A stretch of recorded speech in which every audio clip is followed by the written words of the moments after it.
Europe में इस वक़्त जॉब सीकर वीज़ा का ट्रेंड बड़ी तेज़ी से बढ़ रहा है। इसकी रीज़न क्या है? क्योंकि यहाँ पे कंट्रीज़ को ऐसे लोग चाहिए जो कि कंट्री में आने के बाद जॉब तलाश करें और ये रिमोटली अप्लाई ना करें। क्योंकि इस सूरत में ना सिर्फ़ ये कि कंट्री को ये एडवांटेज मिलता है कि जो लोग जॉब ढूँढ रहे हैं वो उस कंट्री में ऑलरेडी मौजूद हैं, बल्कि इसके साथ-साथ एम्प्लॉयर को ये फ़ायदा होता है कि उसे वीज़ा के लिए अरेंजमेंट नहीं करनी होती इनिशियली, क्योंकि जो लोग मौजूद होते हैं वहाँ पे वो जॉब सीकर वीज़ा के स्टेटस पे होते हैं। तो इट मीन्स कि ये विन-विन सिचुएशन होती है जॉब सीकर के लिए भी और उसके साथ-साथ कंट्री के लिए भी और एम्प्लॉयर के लिए भी। आज मैं जिस कंट्री की आपसे बात करने जा रहा हूँ, वो कंट्री इस वक़्त यूरोप में अपने जॉब सीकर के हवाले से टॉप पर आता है। यहाँ पे अनएम्प्लॉयमेंट रेट तकरीबन ना होने के बराबर है, क्योंकि इसकी मेन रीज़न ये है कि इसी कंट्री ने बेसिकली ये ट्रेंड सेट किया है।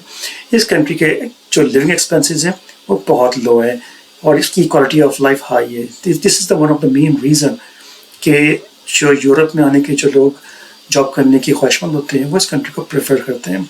शेंगन कंट्री है, लैंडलॉक है और ये यूरोप का सेंटर कहलाता है। इसके बॉर्डर मिलते हैं Switzerland, Slovenia, Hungary, Slovakia and चेक रिपब्लिक से। सबसे बड़ा एडवांटेज ये कि यहाँ पे इंग्लिश टेस्ट की कोई रिक्वायरमेंट नहीं है और ये कंट्री 6 मंथ का जॉब सीकर वीज़ा ऑफर करता है उन तमाम कैंडिडेट्स को जो कि यहाँ पे आके जॉब करना चाहते हैं। मेरा ख्याल है कि आपने अंदाज़ा कर लिया होगा मैं किस कंट्री की बात कर रहा हूँ, क्योंकि मेरे बैकग्राउंड से आपने देख लिया होगा। यहाँ पे जिस कंट्री को मैं इस वक्त हाईलाइट कर रहा हूँ वो है ऑस्ट्रिया। जी हाँ, ऑस्ट्रिया जो है वो एक ऐसा कंट्री है जहाँ पे जॉब सीकर वीज़ा को फर्स्ट टाइम इंट्रोड्यूस किया गया और इस कंट्री के जो तमाम के तमाम फैक्टर हैं जॉब्स के हवाले से वो इंतहाई फेवरिंग है। मैं मज़ीद इसकी डिटेल में जाता हूँ। आगे बढ़ने से पहले आप कोशिश कीजिए कि मेरे चैनल को सब्सक्राइब कर लीजिए और अगर अब तक अपने इस वीडियो को लाइक ज़रूर कीजिएगा अगर आपको लगता है कि इस वीडियो से आपको एडवांटेज मिल रहा है। तो चलिए फिर शुरू करते हैं आज की वीडियो। इसकी जो मेन एडवांटेजेस हैं जिसके मैंने पहले मेंशन किया कि इंग्लिश टेस्ट की रिक्वायरमेंट कोई नहीं है, एज लिमिट कोई नहीं है, कॉस्ट ऑफ लिविंग बहुत रिजनेबल है, यानी कि कैपिटल सिटी में you can live with in only 700 euro inclusive everything, यानी कि आपकी रेंटल आपका और तमाम के तमाम जो है वो ग्रॉसरी के खर्चे सब मिला के भी आप 700 यूरो में इजीली सर्वाइव कर सकते हैं। इसकी पासपोर्ट की रैंकिंग 7th नंबर पे है, यानी कि टॉप 10 में इसका पासपोर्ट आता है। पॉपुलेशन बहुत कम है, 90 लाख ओनली। इससे एक बड़ा एडवांटेज ये होता है कि जो भी जॉब सीकर होते हैं उनको जॉब्स मिलने में आसानी होती है। अनएम्प्लॉयमेंट रेट इसका पूरी दुनिया में लोएस्ट है, तकरीबन 6 to 7%, यानी कि पूरी दुनिया में से अनएम्प्लॉयमेंट यहाँ पे सबसे कम है, क्योंकि इन्हें मालूम है कि जो अगर ये जॉब सीकर वीज़ा दे रहे हैं तो फिर ये हाई क्वालिटी लोगों को उठाते हैं और उसके उन्हीं को हायर करते हैं। तो यहाँ पे फिर ऑटोमेटिकली एक जो है वो इकोनॉमी बूस्ट होती है और इन्वायरमेंट बहुत फेवरिंग होता चला जाता है। लिविंग स्टैंडर्ड्स का बहुत सारे यूरोपियन कंट्री से कहीं ज़्यादा बेहतर है और जो लिविंग एक्सपेंसेस है इतने लो हैं कि इससे अच्छा बैलेंस आपको पूरे यूरोप में कहीं नहीं मिल सकता। लेबर डिमांड इसकी बहुत हाई है, क्योंकि अगेन यहाँ पे हर कैटेगरी की जॉब्स अवेलेबल होती हैं, यानी कि आपकी एंट्री लेवल से लेकर मिड लेवल, एक्सपीरियंस लेवल और टॉप मैनेजमेंट के लेवल तक तमाम हर टाइप की जॉब्स मिलेंगी। वियना जो कि इसका कैपिटल है उसमें पेपर जॉब्स अवेलेबल हैं। यही वजह है कि ये कंट्री जॉब सीकर वीज़ा बहुत ईजीली एलोकेट कर देता है। ऑस्ट्रिया का जो कैपिटल है वियना, वो इस वक्त पूरी दुनिया में रिचेस्ट रीजन में काउंट किया जाता है। इसका रैंकिंग है 5th, यानी कि 5वां ये रिचेस्ट सिटी है ऑल ओवर द यूरोप। इसके अलावा जो उसकी आबादी है जस्ट 20 लाख की आबादी है वियना की, और अदर मेजर सिटीज़ में ग्रेज है जिसकी पॉपुलेशन सिर्फ 3 लाख है, और लेंस है जिसकी आबादी सिर्फ 2 लाख है, और इसके अलावा इंसब्रुक जिसकी आबादी सिर्फ 1.6 लाख है। यानी कि ये सिटीज़ साइज में बड़े हैं लेकिन पॉपुलेशन में काफ़ी लो हैं। इन्फ्लेशन रेट बहुत लो है as compare to other parts of Europe. 7% 2023 में था, 3% 2024 में हुआ। इसका मतलब है कि इन्फ्लेशन कम हो रहा है और यहाँ के लोगों की बाइंग पावर बढ़ती जा रही है, क्योंकि किसी भी कंट्री का जो है वो इन्फ्लेशन रेट ही बेसिकली इस बात को इंडिकेट करता है कि how much like the prosperity is there, लोग कितने खुशहाल हैं। यहाँ की मिनिमम सैलरी जो है वो 2000 यूरो है, जो कि देखने में तो कम लगती है, क्योंकि 2000 यूरो अगर आप बात करते हैं जर्मनी में या इटली या स्पेन में तो वो इतनी ज़्यादा कोई अट्रैक्टिव सैलरी नहीं है।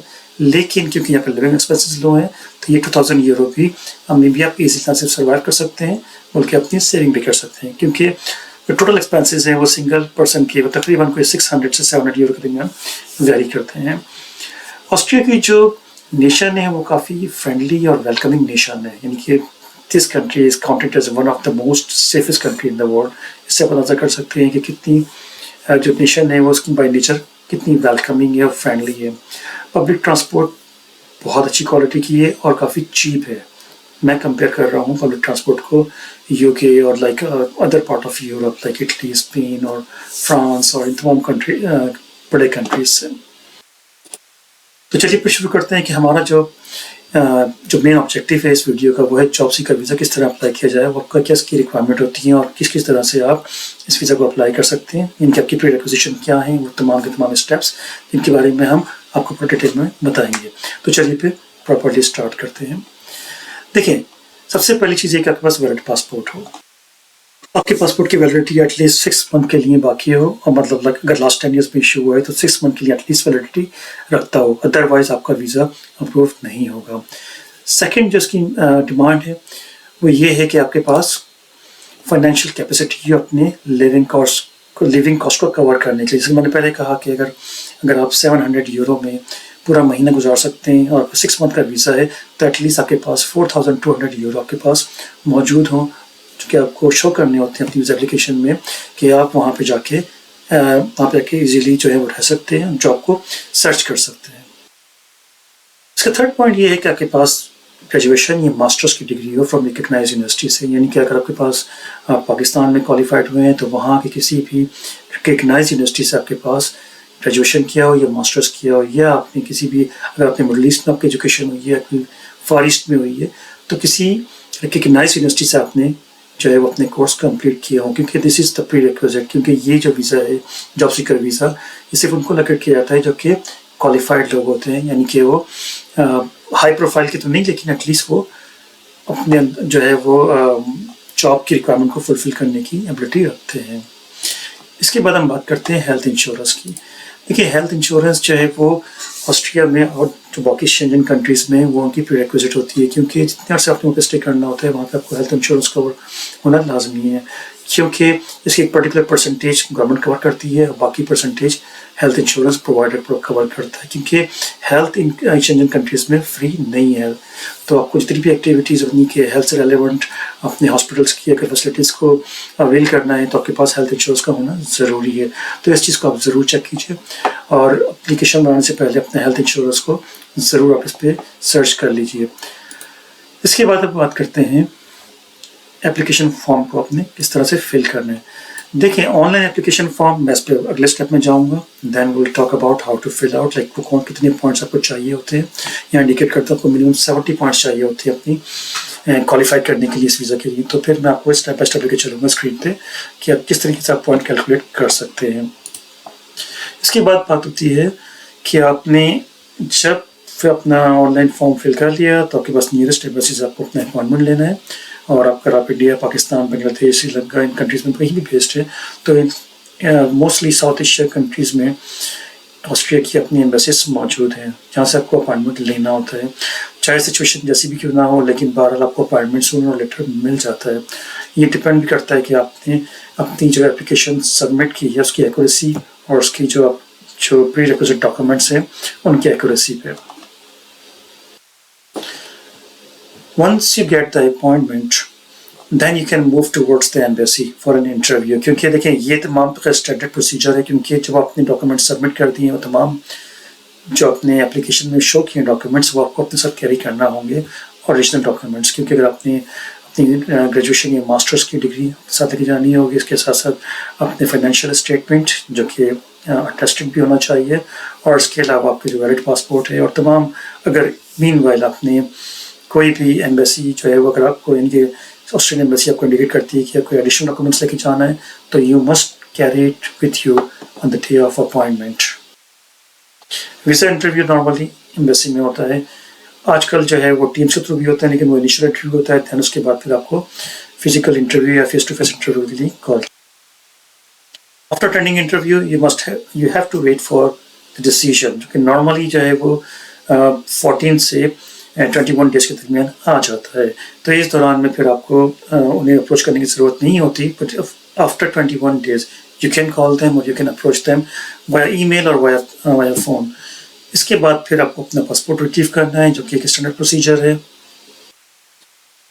यहाँ से आपको मैं लेके चलता हूँ किस तरीके से आप अपनी ऑनलाइन वीज़ा एप्लीकेशन को फाइल करेंगे, यानी कि वो किस तरीके से आप अपने पॉइंट्स को कैलकुलेट करेंगे, जो कि एक स्टेप था हमारी लास्ट स्लाइड में कि आपने किस तरह से अपनी एप्लीकेशन को फिलअप करना है और अपने अपने पॉइंट्स किस तरह कैलकुलेट करने हैं। तो let's go to the application form. ये वेब लिंक आपको जो है इसके डिस्क्रिप्शन में मिल जाएगा, क्योंकि ये आपको यहीं से प्रॉपरली अपने पॉइंट्स को कैलकुलेट करना है। इस लिंक का नाम है migration.gv.at और ये पूरा लिंक मैं डिस्क्रिप्शन में कॉपी कर दूंगा, वहाँ से आप देखिएगा। जब आप इस लिंक पर क्लिक करेंगे तो you will come to this window, जहाँ पे कम्प्लीटली एक्सप्लेनेशन दी हुई है कि आपको पॉइंट किस तरह कैलकुलेट करने हैं। तो you should be a very high qualified worker because this job seeker visa is basically for qualified workers. यहाँ पे आप नोट करेंगे कि जब आप 6 मंथ का जॉब सीकर वीज़ा जो है वो अप्लाई करेंगे तो उसके बाद फिर आप रेड कार्ड भी अप्लाई कर सकते हैं, जो कि एक इंडिकेशन है कि इसके बाद फिर आप परमानेंट रेजिडेंसी की तरफ जा सकते हैं। लेकिन ये रेड कार्ड सिर्फ आपको उस वक्त इशू होता है जब आपके पास जॉब ऑफर आ जाती है। इट मीन्स कि आप जॉब सीकर वीज़ा पहले आते हैं, उसके बाद एम्प्लॉयमेंट के लिए वीज़ा है वो एम्प्लॉयमेंट इंटरव्यूज को फेस करते हैं, and then once you get an employment offer then you can apply for red card. So here is the minimum requirement. आपने ग्रेजुएशन किया हुआ है किसी इंस्टीट्यूट से, मतलब 4 ईयर की डिग्री आपने की हुई है, आपने चाहे इंजीनियरिंग की है या आपने कोई BSc के बाद आपने 2 ईयर्स फर्दर स्टडी की है, तो फिर आपको 20 पॉइंट्स स्ट्रेट अवे एलोकेट हो जाते हैं। अगर आपकी लास्ट की कोई ऐसी पोजीशन थी जिसमें आपकी अच्छी पे रही है, मतलब ये थ्रेशोल्ड को क्रॉस करती है, तो फिर आपको फर्दर 20 पॉइंट भी आपको इसमें मिल जाते हैं। मैं मिनिमम इसलिए कर रहा हूँ क्योंकि ये बहुत क्लियरली डिफाइंड है और यहाँ पे लिखा है कि मैक्सिमम अलाउबल पॉइंट 40, यानी कि 20 ग्रेजुएशन के हो गए और अगर आपने 20 इसमें से उठा लिए अपनी सैलरी, मतलब लास्ट जॉब की सैलरी में, तो आपको इजीली 40 आप इसमें से पॉइंट ले सकते हैं। अब आते हैं अगले स्टेप पे, वर्क एक्सपीरियंस पे। अगर आपने वर्क एक्सपीरियंस आपका जो है वो 1 ईयर से ऊपर है तो आपको स्ट्रेट अवे 10 पॉइंट्स लोकेट हो जाते हैं। लैंग्वेज स्किल्स में अगर आपके पास इंग्लिश लैंग्वेज का स्किल है तो फिर आपको मिनिमम 5 पॉइंट तक मिल जाएंगे, क्योंकि नॉर्मली लोगों को जर्मन और फ्रेंच नहीं आती, और स्पेनिश क्योंकि ये भी एक लैंग्वेज है जो कि इंडिया, पाकिस्तान, बांग्लादेश, किसी भी साउथ एशियन कंट्रीज़ में नहीं बोली जाती, या बोस्नियन और क्रोएशियन, इन तमाम लैंग्वेजेस से हमारा लिंक बहुत कम ही होता है। लेकिन इंग्लिश के फ्रिक्वेंटली जो है वो अपनी स्टडीज़ में हम करते हैं, तो इसलिए एटलीस्ट 5 पॉइंट तो आप इजीली गेन कर सकते। एज का एक बड़ा फैक्टर है। If you are below 35 then you can easily get 20 point straight away। अगर आपकी एज 40 से अबव है तो फिर 15 है, और उसके बाद अगर आप 45 प्लस हो गए तो फिर तो मिनिमम आपको पॉइंट मिलेंगे 10 होंगे। अगर आपने ऑस्ट्रिया में स्टडी की है तो फिर आपको उसका बड़ा एडवांटेज मिलता है, आपको स्ट्रेट अवे 10 पॉइंट मिल जाते हैं अगर आपने बैचलर्स या मास्टर डिग्री प्रोग्राम ऑस्ट्रिया में किया है। अगर आप इसमें 70 पॉइंट स्कोर कर लेते हैं तो you are lucky and congratulations that you can apply for job seeker visa for 6 months। करेंगे यहाँ पे पॉइंट कैलकुलेटर का बाकायदा एक सर्विस दी हुई है, इस पर आप क्लिक करते हैं तो ये आपको स्ट्रेट अवे ले जाएगा पॉइंट कैलकुलेटर में, और वो तमाम जो अपने पीछे क्वेश्चंस के मतलब दिखे थे, यहाँ पे अगर आप 1 by 1 सेलेक्ट करते जाएंगे तो फिर आपको अपने पॉइंट्स को कैलकुलेट करना बहुत ईजी हो जाता है। तो means like you are applying for very high qualified worker, and अगर आपने 4 ईयर की डिग्री कंप्लीट की है तो आप इसको क्लिक कर दीजिए यस। अगर आपकी पोजीशन लास्ट ईयर में किसी भी कंपनी में आपने अगर इस सैलरी पे काम किया, इसमें more than 70,000 euro per year है, तो फिर आप इस पर क्लिक कर सकते हैं कि आपको हाईएस्ट पॉइंट मिलेंगे, और अगर लेस देन 50,000 तो आप इस पर क्लिक कर दीजिए। Can you prove research and innovation activities such as own patent application, authorship, scientific publication?